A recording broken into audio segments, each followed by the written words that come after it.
called John out. He said, no, I know you want to do that, but he said, it's proper to do it my way. How open are we to changing our ways to match up with God's? Come on. Think about that in what's going on in your life.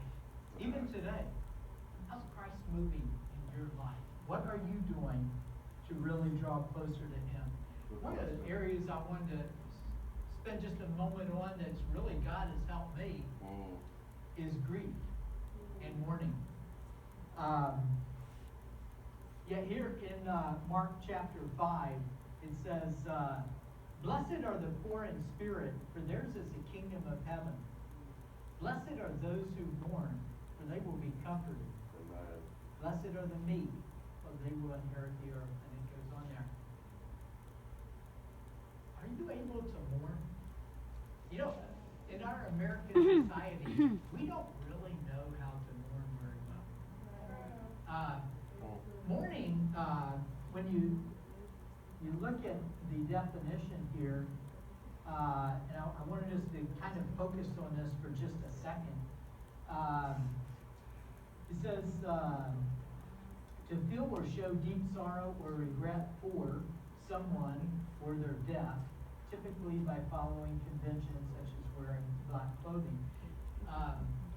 But I really wanted to drop down a moment here and say, I feel regret or sadness about the loss or disappearance of something.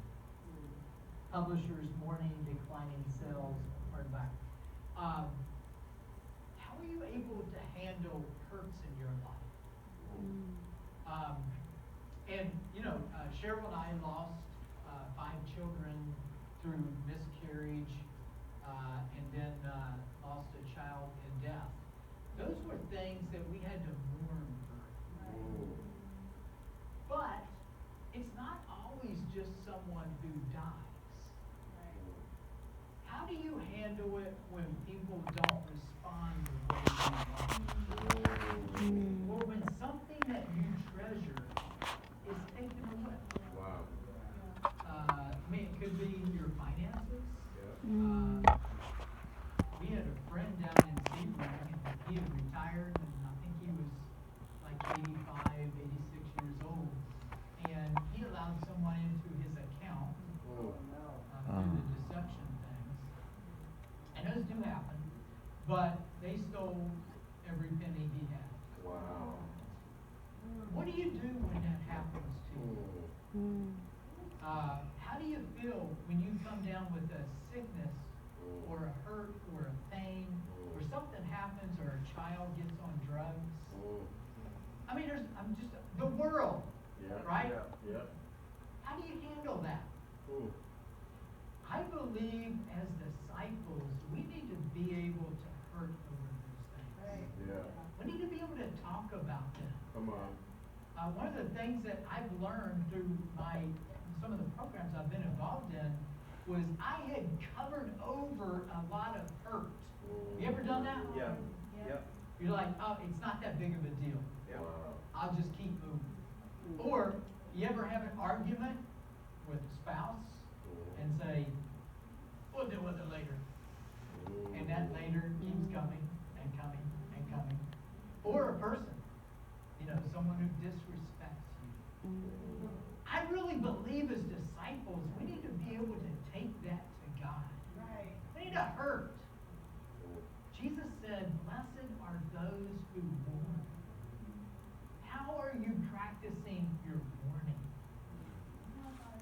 Can you sit there and say, man, I've hurt over this? Yeah, think about Jose with his motorcycle accident. I mean, he got messed up there a little bit. But he was able to mourn and work through that. Where his mother-in-law. I appreciate the other day we were talking and he said, yeah, I had to sit down and take the time to mourn through that. Don't push that away. When God shows you that there's something you need to give up or that's been taken away, take the time to really